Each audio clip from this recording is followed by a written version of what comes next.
As Oklahoma ushers in the severe storm season, many people are more anxious than usual because of the devastating tornadoes that struck El Reno, Moore, and the Shawnee area last year.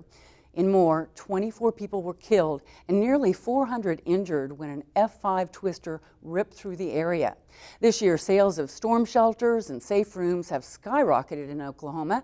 And if you're thinking of purchasing one, there are some safety issues to consider. It's continuing to track straight east, and as you can see, this thing hasn't decreased in size any. And I'm actually kind of getting a little closer than I want to be to it right now, but this thing is sucking us in. It was one of the most powerful tornadoes to ever hit the state. When the twister swept through Moore on May 20th, it left a path of destruction so wide it looked like the area had been bombed. The monster EF5 tornado had wind speeds estimated at more than 200 miles per hour. Like everyone, Broken Arrow resident Marie Calico was horrified. With the Moore tragedy, and I watched the whole thing unfold, I was like scared to death. Even before the Moore twister, Calico would wake up her son and head for a place that was below ground level. Every time there was bad weather, we'd go up to my work and get into P2, parking 2, and just stay there for like a couple hours because I was so deathly scared. But this year, she will not need to leave her home. All she has to do is open this door. Calico had a safe room installed in a bedroom closet in her home this year. Realistically, in the middle of the night, am I really going to want to go out into the garage?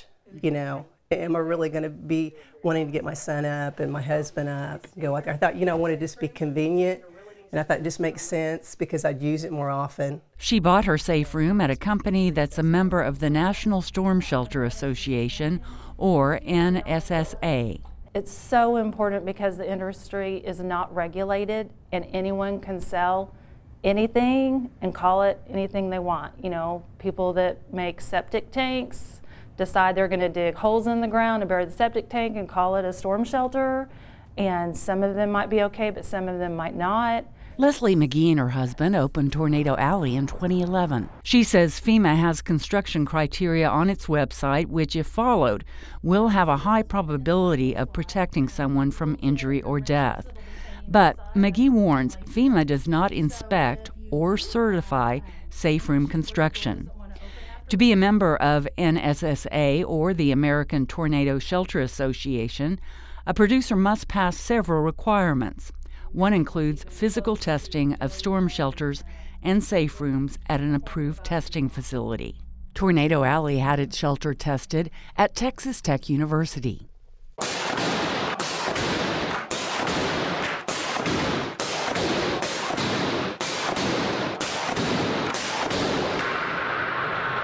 Such testing will assure the safe room meets or exceeds FEMA standards, according to Kelly Kane, who is the Public Information Officer for the Oklahoma Department of Emergency Management.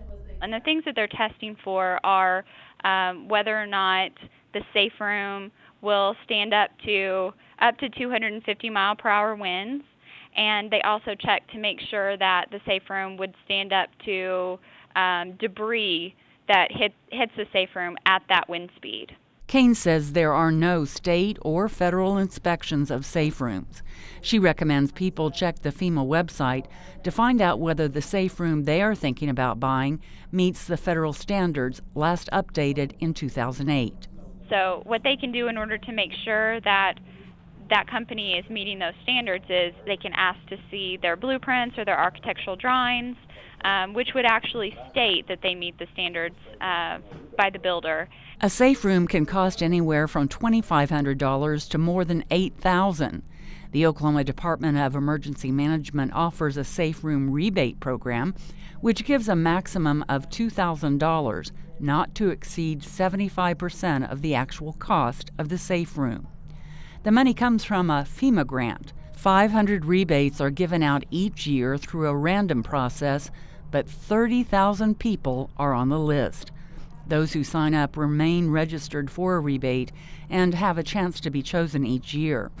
After last year's deadly Moore tornado, Marie Calico says the $3,500 she paid for her safe room was well worth the peace of mind she has this year. And so now it's like I'm ready for the weather. I don't want any tornadoes to come this way for anybody, but I mean, living in Oklahoma, you know that there's going to be tornadoes. So now when there's bad weather, I'm just comfortable. If Calico moves, the room can be dismantled and set up in another residence. And if a tornado does strike and debris blocks the door, she and her family can still get out. And we've got like a little wrench that we can unhook any panel and be able to get out.